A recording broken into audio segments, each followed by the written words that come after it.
Nagbabalik nga muli ang inyong tagapaglingkod ng mga balita at pawang katotohanan lamang. Lumabas na nga ang isang trabador ng pamilyang Ruiz na tinawag na alias Papaw at isiniwalat nga talaga ang kanyang ginagawa kay Nanay Alvi Vergara. Dito nga natin makikita na talagang karumal-dumal nga ang ginawa ng pamilya Ruiz kay Nanay Alvi Vergara matapos ngang bugbugin at pagsayawin ng hubad ay talagang linalagyan pa ang sili ang kanyang bibig at ang kanyang private part. Ito nga ang makikita natin mga kaibigan na hindi na nga gawain ng matinong tao ito dahil kung titingnan natin ay talagang ginawang parang hayop nga itong si Nanay Alvi Vergara kaya ang sigaw ng taong bayan ay dapat hustisya para sa kanya at ikulong ang pamilya Ruiz na ito. Dito nga natin makikita na ayon nga sa testigo na si alias Pawpaw ay talagang nakakatakot ang pamilya Ruiz na ito dahil marami silang connection at kaya nilang baliktarin ang mga sitwasyon. Ngunit hindi nga nagpapatinag ito si Senador Raffy Tulfo dahil talagang gagawin niya ang lahat para kay Nanay Alvi Vergara at mabigyan ng hustisya, lalong-lalo na di umano ang mga senador na talagang naawa kay Nanay Alvi Vergara dahil kung makikita natin mga kaibigan ay halos hindi na ito makakita at wala na itong ngipin dahil sa kagagawan ng pamilya Ruiz na ito. Well mga kaibigan, panoorin natin ang buong detalye at huwag kalimutan mag-subscribe sa ating channel. Pasukan noon na sales boy si alias Papaw sa tindahan ng pamilya Ruiz sa Mamburao Occidental, Mindoro. Pero tumagal lang siya ng 2 linggo. Hindi ko po matiis yung sobra niyang pagmumura sa akin, yung pangungutya niya. Minsan po, may isa po doon na kasamahan namin dati, yun po yung nasampal niya po. Gawa daw po ng hindi daw po siya maalam magbenta sa tao. Sabi pa ni Pawpaw sa maiksing panahon na pagtatrabaho niya sa mag-asawang Franz at Jerry Ruiz, nakita niya kung paano tratuhin ang kasambahay na si Elvi Vergara na hindi pa bulag noon. Nakita ko po nung napukpok siya nung martilyo, tapos po nung sinusuntok po siya, pinagdikdikan po siya ng sili at inano po sa bunganga, tas dun sa niya. Ayon sa abogado ni Elvi, tugma ang mga pahayag ni Pawpaw sa salaysay ni Elvi.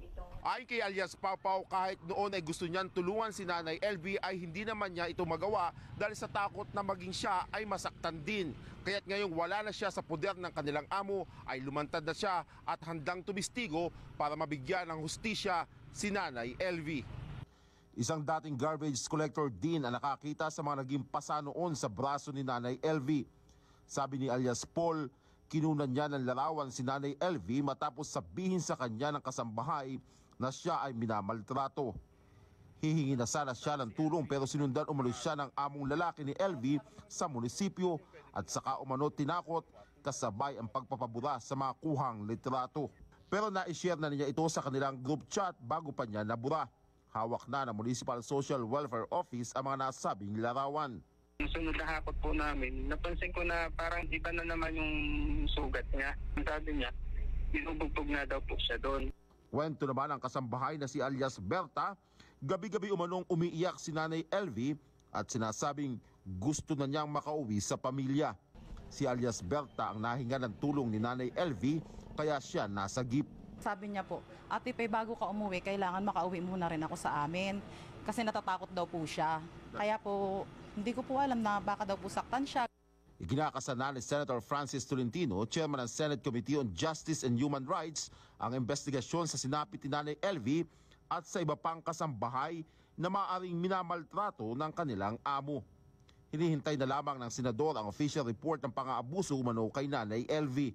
Kinukuntin ako yung karumal-dumal at maltrato na ginawa sa isang babae na kasambahay. Ako sabi ko rin yung mga miyembro na komite, baka meron pang ibang mga ganitong pangyayari na hindi dapat mangyari.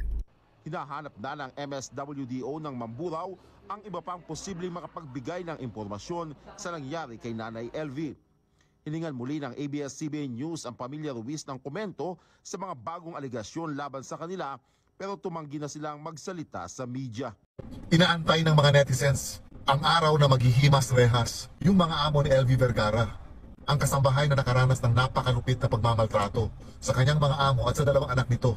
Sinimulan na ang preliminary investigation sa Batangas Prosecutor's Office kung saan inireklamo nga ni LV Vergara ang mag-asawang Ruiz at ang dalawang anak nito. Sa unang araw ng preliminary investigation, kasama ng abogado ni LV, ang isa sa mga testigong hawak nila na sinasabing delivery boy na dati ring nagninilbihan sa pamilyang Ruiz. At nakita niya mismo yung mga pagmamalupit na ginagawa ng mag-asawa kay LV. Napakahirap kasi isipin kung paano nagagawa ng isang tao sa kapwa niya yung ganong klaseng pagmamalupit. Sa physical examination na ginawa kay LV, maliban sa pagkabulag ng isang mata niya, at yung isang mata niya, ayon sa doktor ay maaari pang masalba, nakitaan din siya ng maraming bali sa katawan. Napakarami ding peklat na nakita sa kanya mula lieg hanggang paa. At itong mga peklat na ito nagpapatunay na matagal na nga siyang sinasaktan. Ayon din sa doktor na nag-examine kay LV, yung mga peklat na nakita sa katawan niya ay maaaring dulot ng matatalas na bagay o di kaya ay pinukpok ng matitigas na bagay. Ganon kalupit ang ginawa kay LV ng mga amo niya. At hindi lang yon. Ayon din mismo kay LV, sinabi niya na hindi lang yung mga amo niya ang bumubugbog sa kanya. Kung hindi, pati yung ibang mga kasambahay niya na sumusunod sa utos ng mga amo niya. Mukhang madidiin na talaga ng todo itong mga amo niya. Dahil unang-una, yung nagrereklamo na si LV Vergara ay buhay na buhay. At yung mga sugat na tinamo niya sa katawan niya ay malakas na patunay na siya nga ay inabuso. Nasabi rin kasi ni LV Vergara na yung sinasabing pruweba ng mga amo niya na may promissory note siyang ginawa para bayaran yung mga sinasabing utang niya dahil sa mga ninakaw niya sa mga amo niya.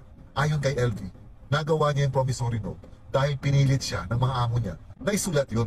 Napakababaw din ang rason ng amo ni LV na sinasabi na kaya daw nabulag si LV dahil sa kape na iniinom nito. Meron palang ganon, kape na nakakabulag. Nakakatawa naman yung rason ng amo niya. Ayon din mismo kay LV, sinabi daw ng amo niya na kapag may magtatanong sa kanya kung ba't siya nabulag, yun daw ang isasagot niya dahil sa madalas niyang pag-inom ng kape. Ewan anong klaseng kape ang tinutukoy ng amo niya.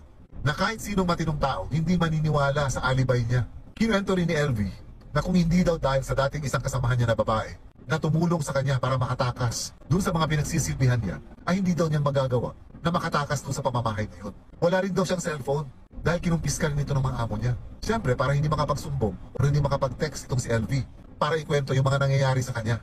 Kailangan talaga maparusahan itong mga amo niya. Dahil kung hindi, malamang kukuha na naman sila ng mga bagong kasambahay at maaaring maulit itong kwento ni LV. At malamang sa buong Pilipinas, hindi lang si LV ang biktima ng ganitong klaseng mga karahasan. Siguradong may mga iba pa sa iba't ibang sulok ng Pilipinas na hindi lang nakaka-report o hindi na ire-report. May mga tao rin kasi na porket may mga kaya sila sa buhay, ang akala nila, kaya na nilang bilhin lahat, pati yung pagkatao ng isang tao. Ang ating mga kasambahay, hindi ito mga karne sa palengke na kayang bilhin ng pera. Kahit ano pang estado ng isang tao, wala tayong karapatan na durugin ang pagkatao nito. May paraan talaga ang Diyos para mawakasan itong mga pagmamalupit ng mga amo ni LV sa kanya. Mabuti na lang talaga at buhay pa si LV para maikwento niya ang katotohanan. Yung mga amo naman niya, ewan kung anong klaseng pag-uugali meron sila. Kasama na yung dalawang anak na sinasabi ni LV na nagmamaltrato rin sa kanya. Totoo nga siguro yung kasabihan na kung ano ang nakikita ng mga anak sa mga magulang ay siya rin magiging gawain ng mga anak. Pero napakahirap pa rin talagang isipin kung paano nagiging tama sa mga isipan nila ang manakit ng kapwa-tao na talagang ikinabulag ni LV. Dahil ayon nga sa kwento ng kanilang testigo na delivery boy, nung nagtatrabaho pa siya doon, hindi pa bulag si LV. So sa paulit-ulit na pambubugbog na ginawa sa kanya, hindi lang basta bugbog, naikwento rin kasi ni LV na isinabit pa siya na parang isang karne. Tapos nilalagyan pa daw ng sili yung bibig niya at yung maselang bahagi ng katawan niya, ayon sa delivery boy. Ganon katindi yung dinanas ni LV dito sa mag-asawang ito. Kaya talagang inaantay ko ang oras na hatulan sila ng korte para panagutin dito sa mga ginawa nilang karumal-dumal kay LV. And I pray that God will protect LV bilang isang buhay na testigo sa pagmamalupit ng pamilyang Ruiz sa kanya. Chairman, isa na lang po. Sergeant Palabay, ano na nangyari sa kaso mo? Kasi sinampang ko pala ng kaso, ano? Yes, Your Honor. Ano nangyari? Ano ang development doon sa kaso? Data Senator Tulfo, bakit ka kinasuhan? Pero siguro matatanong din natin si Chief of Police. Ito ba ay nakarating sa Mamburao Police Station? Nakialam ba si Ma'am Lisa? Ano ba, bakit nakasuhan? Tama yung tanong ni Senator Tulfo. You can answer, Ma'am Lisa. Yun po, Sir, Your Honor. Bali po nalaman ko lang po na kinasuhan po ko through doon po sa news. Bakit po? May kinampihan kayo? May kamag-anak nyo daw yung Ruiz? Ganun ba? Hindi ko po kamag-anak si Mr. and Jerry Ruiz and Mrs. Franz Ruiz, Your Honor. Ano nyo po? Kumare? Hindi rin, sir. Teka, pero bakit ka kinasuhan? Hindi mo alam kung bakit ka kinasuhan. Siyempre, nakalagay doon sa complaint sheet kung bakit ka kinasuhan. Yun nga po, sir, yung nakita ko sa news at nabasa po nung una sa social media na allegedly police officer Lisa, walang buong pangalan ko po, Your Honor. Ma'am Lisa, tama. Yes. Sabi rito, dinuro niya ako, tinaasan pa niya ako ng boses. Sabi niya, kapag inulit ko pa yan, dadamputin talaga kita. Sabi sa akin na matabang babae na si Ma'am Liza. Your Honor, yung And it fits the description. Your Honor, hindi ko po siya nakakausap. Bali, nakita ko lang po si LB noong before pandemic po na nag-conduct po kami ng mobile patrolling. Sakto po yung sa tindahan po ni Mr. Ruiz ay may gasolinahan po, Your Honor. Noong nagpapagasolina po kami ng mobile, bumaba po ako ng mobile para bumili po ng prutas. Ngayon, sabi po ni Mrs. Franz, kiluha ng prutas po, bumibili po ako ng ubas. Ngayon po, bigyan po ng 1 kilo si Ma'am Lisa. Sinabi po doon sa mga tindera. Ngayon po, pagbayad ko po, dahil tapos na po kami magasolina ng mobil, sumakay na po ako. Doon ko po nakita si LB na nakaupo po doon sa may tabi ng freezer. Okay. So bakit siya mag-akusa sa iyo nito na nanduro ka sa kanya, nanakot, kung hindi naman pala totoo? Ano pong motibo sa palagay mo? Hindi ko po alam, Your Honor. Kung siya po ay tinakot ko dun sa tindahan, yun po ay palengke. Open po yung... Kaya nga sa dinami-daming pulis, may mapayat, may matangkad, may maliit, it fits your description, at ikaw ang sinabi niya na tinakot mo siya. Bakit nga? Siyempre, merong dahilan. Yun At po. kung nagsisinungaling siya, may dahilan din. Bakit siya magsinungaling? O sige, kumukontra ka doon sa sinabi niya. Ano ang dahilan kung bakit siya magsisinungaling laban sa iyo? Hindi ko po alam, Your Honor. Wala, di ba? Wala siyang dahilan. So ibig sabihin, nagsasabi siyang totoo. Kasi po ako po ay ano lang po. Maliban na lang kung kayo ay nagbanggaan noon, may alitan kayo, nainggit siya sa iyo, things like that. Pero ikaw na mismo nasabi, hindi mo alam. So walang dahilan para gagawa-gawa siya ng story against you. That means she's telling the truth. Kasi po, Your Honor, At the kasi same time, hindi ka naman, siguro yung mga superior mo, hindi naman basta-basta kang itatransfer kung wala silang nakitang basihan for that transfer. Sino po nag-transfer sa kanya? yung provincial director po Oh. namin. Okay, kayo po yung provincial director, Colonel. So what was the basis for your decision to transfer Sergeant Palabay from point A to point B? So she was transferred, sir, para magkakanda kami ng investigation para hindi niya mahamper yung investigation dun sa Mamburao, sir. Pero meron kayong paniwala. Kaya nga, meron probable cause sa tingin ninyo na talagang nagsasabing totoo si Ma'am LB kaya tinasper nyo. Kasi kung wala kayo nakita probable cause na talagang nagsasabing totoo si Ma'am LB, pwedeng steady mo na siya, status quo dun sa kanyang situation, right? Pwede yan, sir. Pero sa akin kasi, sir, para maging partial yung investigation doon, ililipat ko muna, sir, dito sa Occidental Mindoro PPO. Exactly, because you believe in her accusation. Because if you don't believe in her accusation, regardless, steady mo na siya kasi baka gumagawa-gawa ng storya. Tama? Pwede rin yun, sir. Kailangan ang kuwan ko nga, sir, isililipat ko lang muna sa PPO para magkanda. Okay, yes, nilipat. Ngayon may nasempa ng kaso, nasa korte na ata. Tama? Wala pa po ako nare-receive, Your Honor, na subpoena to answer the allegation Colonel. of LB. May kaso na ba sa korte? Wala pa pong nakarating sa amin, sir. Sa piskal? Di ba nasa piskal na raw eh? Hindi ka ba nakatanggap sa pina from the As piskal? of today, Your Honor, wala pa po ako nare-receive na subpoena para po sagutin yung allegation Sabay po. bilis-bilisan mo, tinuturuan na kita rito dahil kapag hindi mo nasagot yung sa piskal, baka mawawaran ka. Wala pa po ako nare-receive. Well, kaya nga, puntahan mo ng piskal. Ito, tinutulungan na kita. Dahil kung nakapagpadala sa inang subpoena, baka mamaya sa maling address na ipadala, hindi ka na nagkaroon ng pagkakataon para sumagot, baka bigla ka mawarat, mahuli ka na lang. Nagets mo? Yes, Your Honor. Then you have to contact the fiscal's office. Yes, Your Honor. Okay. So, last na question na lamang. Senator Tulfo, I think For the record, Mr. Chairman, Senator Tolpo, the one who charged by LB is only named Lisa. He did not know the identity, the whole name and everything. She did not know. But when news came out, the police officer Lisa identified herself as the person intended referred to by LV in her sinumpang salaysay. And in fact, she was asked by a reporter what is the physical condition of Lisa, the police officer that you mentioned, and she physically fit with the description mentioned by LV. Okay, pwedeng pakiulit-ulit for the record. For the record, Galing kay ma'am, gusto ko manggagaling kay ma'am. Manang LV. LB, paano po na-involve itong si Sergeant Liza? Ganito po yun. Nung punta po siya doon sa may papuntang kasina sa loob po,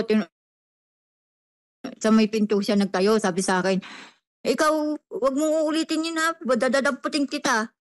Tinataasan po ako ng boses at tinuturo-turo niya po ako. Wag po ulitin ang Ginagawa ko po yung paglalagay po daw po ng bulbul sa pagkain. Pag ginawa ko daw po yun.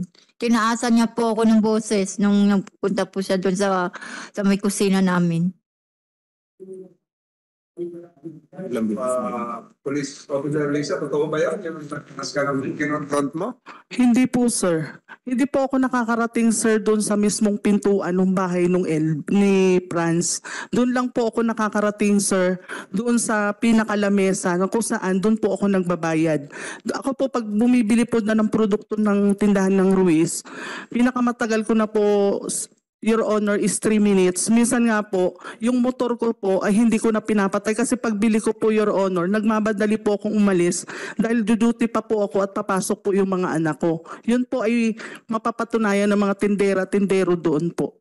Kasi ang namimit ko lang po doon sa palengke, doon sa tindahan ng Ruiz, yung mga tindero lang po ni Mr. Ruiz. Pero si LB po, hindi ko po siya nakikita kasi nga siya po ay kasambahay, nasa likod lang po siya. So ano tingin mo rason bakit siya gagawa ng istorya? Yun nga po. Ang nakakalungkot dito mga kaibigan ay talagang ginagawaan ng pamilya Ruiz ang mga karumal-dumal na gawain na talagang nagpahirap nga kay Nanay Alvi Vergara na halos hindi na makakita ang kanyang isang mata at malabo na nga ang isa, kaya ang banat ng maraming netizen ay talagang kunin ang mata ng mga Ruiz family na ito para naman mabigyan ng hustisya si Nanay Alvi Vergara at ikalabuso na sa kulungan.